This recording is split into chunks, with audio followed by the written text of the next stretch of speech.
Hello, my friends, and today the occupiers are aggressively advancing, attempting to take advantage of the frozen fields. They are storming the positions of the Ukrainian armed forces with military equipment. Let's start with the Kherson direction. There has been an increase in attacks here. The occupiers are trying to advance both near the village of Rynki and around Pyshanivka. The situation is challenging. They are striking with everything they have, attempting to advance with the use of military vehicles. Additionally, they are actively shelling the routes used for reinforcing our troops on the left bank. But even in this situation, the Ukrainian armed forces, as before, remain on the left bank and continue to defend their occupied positions. It's not easy, but the front line remains unchanged. Russian war correspondents continue to complain about the dreadful Korean shells. Therefore, now our artillery is firing these shells only at planned and area targets, such as the crossing on the Dnieper from Tyahinka to Krynki. Everyone is already saying that North Korean shells are real shit. In reality, North Korean shells, I'm talking about howitzer shells, I haven't met with others, are complete shit. That's just absolute feces. If a shell hits and explodes, the gun crew has a holiday. Everyone dances and sings songs of praise to Chairman Kim. If the shell did not reach and fell on the head of our infantry, say thank you to the half-starved Korean teenagers. Overall, the circus continues and the destruction of Russians as well. In the Zaporizhzhia direction, the occupiers persist in storming the positions of the Ukrainian armed forces in the Robotyne area. As before, they are not achieving success. 2 attacks were conducted within a day and the front line remains unchanged. In one of the attacks, the occupiers used their infantry fighting vehicle, which the Ukrainian armed forces successfully destroyed along with the group attempting to storm their positions. In the Vuhledar direction, battles continue in the Staromayorsky area. And today, there has been a change in the attack direction from Zolota Neva to Prechestivka. They heavily shell the village in an attempt to advance, but there have been no changes along the front line in a day. So we are waiting to see how events will unfold further. In the Avdiivka direction, today's situation is even more challenging than yesterday. The occupiers are trying to break through to Novobakhmutivka and shelling Ocheretne with hopes of success in this direction. Complex battles are also ongoing near the coke and chemical plant. They are moving closer to the city to secure positions on the outskirts. Fierce battles in the industrial zone continue as well. The situation is tough, but the Ukrainian armed forces successfully maintain defense right on the outskirts of the city. In the area of Severne, assaults have resumed, and battles for Pervomaiske and in the Nevelsky area have repelled 15 attacks over the day. Additionally, there are reports of a Russian sabotage and reconnaissance group being identified in the center of Pervomaiske. So the situation there is challenging.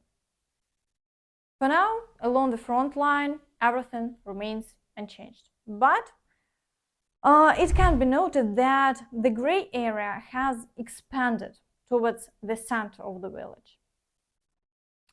In the Marinka area, battles continue near Krasnogorivka, while Georgiivka has been successfully held under control and the occupiers failed to establish themselves there. However, shelling of the village continues today. In the Novomykhailivka area, the battles persist, with the occupiers intensively shelling and storming the positions of the Ukrainian forces on the outskirts of the village. No successes have been achieved over the day, and the front line remains unchanged. In the Bakhmut direction, the occupiers have reduced their activity. Only one attack was conducted in the Klishivka area over the day.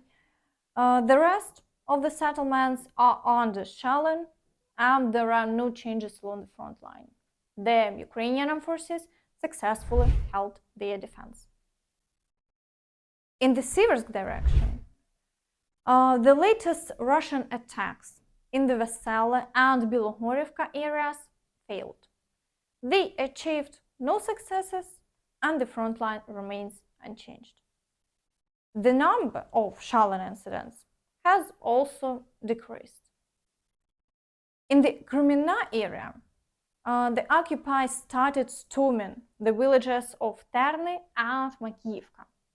4 attacks were conducted over the day, all without success. The Ukrainian forces held their defense, and the front line remains unchanged. In the Svatove area, there is no Russian activity reported, so everything remains stable and the front line is unchanged.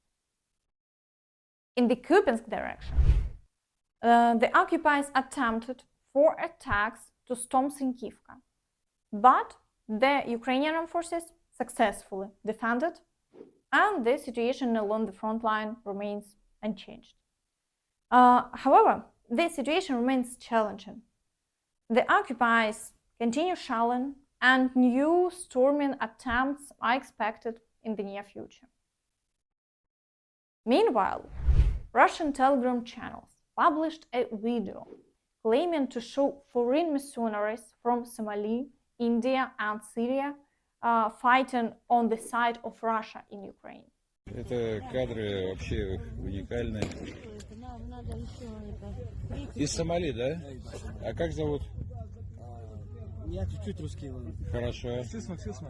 Адиль Мухаммед. Понятно. Арбаб Хусейн. Из Индии. Индия. Хусейн Мухаммед. Откуда? Сирия. И все вы приехали защищать нашу родину. Освобождать от фашистов. Вот сегодня, хорошо, вот сейчас Света скажет слово.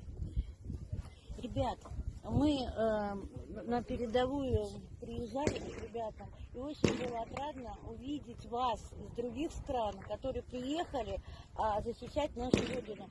Also, I would like to raise the issue of how the Russian Ministry of Defense takes care of its soldiers by providing them with new, upgraded equipment. Russian soldiers have already shared their impressions.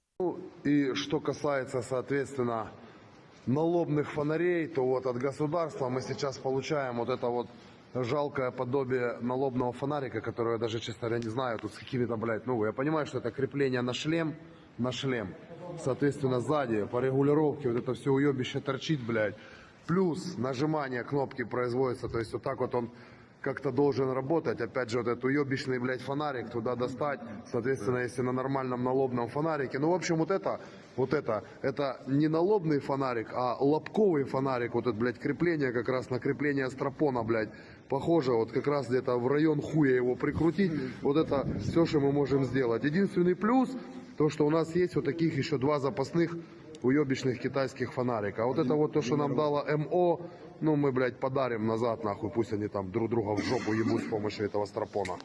And that's all from me. Don't forget to like this video, subscribe to the channel and hit the notification bell to stay updated on all the latest news. Thank you for watching and see you next time. Bye bye.